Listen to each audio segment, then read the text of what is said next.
My name's Stephen Bird, and I'm a professor of political science here at Clarkson University, affiliated with the Institute for Sustainable Environment and Humanities and Social Sciences. And I do a lot of work on environmental policy and energy policy. And I also run around and ice climb and help advise the outing club here. So. Yeah, cool. So I didn't know you ice climb. That's news to me. So how long have you been doing it for, and where did you start in the Adirondacks, or did you start somewhere else? No, so I lived in Boston for about 25 years and had a good friend with whom we would go out hiking, and then we would go out winter hiking, and then we went out winter camping, and then we got really excited by all of the cool ice stuff, and we realized it was really hard to climb in mittens. And we started to realize that there was this whole sport that we could see around us when we were up in the White Mountains in New Hampshire. And so we got into rock and ice climbing together with a couple of other friends and slowly started to get the gear. So it took a while. So this was in the late 90s into the early 2000s that I started to learn how to lead ice, all of that sort of stuff. Okay. And does rock climbing translate? Parts of it do. Parts of it are very different. Okay. In both sports, you can lead on going up, and that involves placing protection so that if you fall, your rope will catch you. You'll only fall a short amount. In ice climbing, that's done with ice screws that screw into the ice, and then you attach your carabiner and your rope to those. In rock, it's a little bit different. So. Okay. All right. So you started a good while ago. Yeah. But so since you started, how has it changed in the North Country specifically, ice climbing? Yeah, so I've only been climbing here in the Dacks since 2009, but I was in New Hampshire, like I said, really from the late 90s. And, the Adirondacks is one of the premier ice climbing destinations in the Northeast, alongside New Hampshire. And it's just sort of amazing. But the challenge now is that we're seeing more thaw patterns, particularly in those months that we expect in the past, you might occasionally hit a big January thaw. But now we'll tend to see 3 or 4 or 5 or 6, or sometimes whole seasons. We've had a couple of whole seasons that have just been really crappy for the ice because it gets warm long enough that the ice breaks and pieces fall off. It's quite dangerous. You have to stay away during those periods of time. And that's just occurring a little bit more often than it used to. And particularly as it gets closer to the freezing point at 31, 32 degrees, and you see just a little bit, it's actually kind of significantly increased the frequency with which we're seeing those thaw cycles where we lose a lot of ice. Okay. And then it has to build back up, and that takes a few days of really cold weather. So I would think when the snow melts, and then refreezes, that would create more ice. But is that ice not as good as like naturally? Yeah. So the big issue there is actually the vast majority of the time, unless it gets really cold for a really long period of time, there's lots of free water moving underground, and it's actually not frozen. And so when you get the snow melting, you've got, at that point in time, way too much water in the system.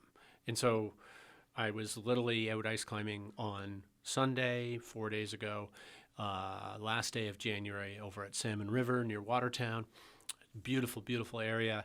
And quite literally, where we were climbing, right beside us, there was a giant, this is not the main waterfall, it's actually a little tiny side stream.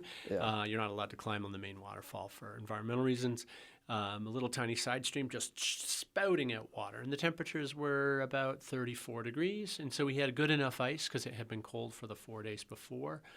But we're going to have, that was on Sunday, and today is the 4th straight day of weather that's been above 0 degrees Celsius, above 32.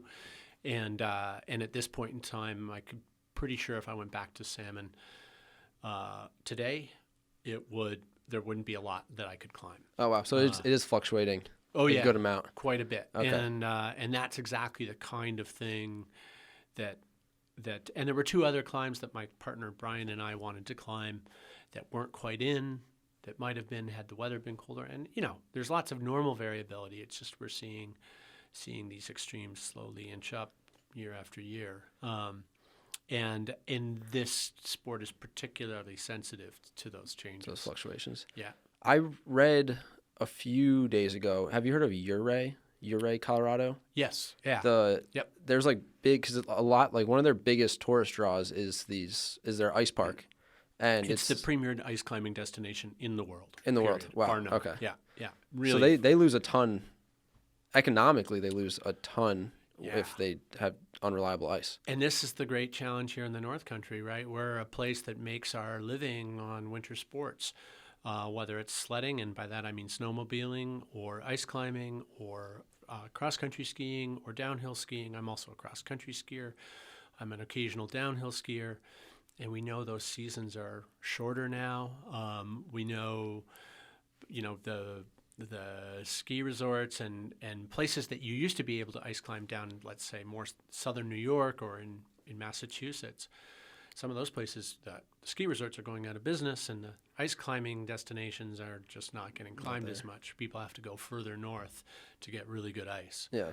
No, it's interesting you brought up the snowmobilers, because when I was at the council, I might cut this part out, but when I was at the council, I was working on a blog about how everyone in the Adirondacks is a conservationist in a way, whether you like it or not. I was specifically talking about people like, for example, snowmobilers. Yeah. My dad's the president of a club in Indian Lake, and you hear a lot of the time people saying, "Ah, man, I don't believe in climate change, but there's not as good snow as there used to be." And I'm like, "What?" So would you mind talking about like how like polarizing of a topic climate change is? So this is actually something that I do my research in, and it's really challenging.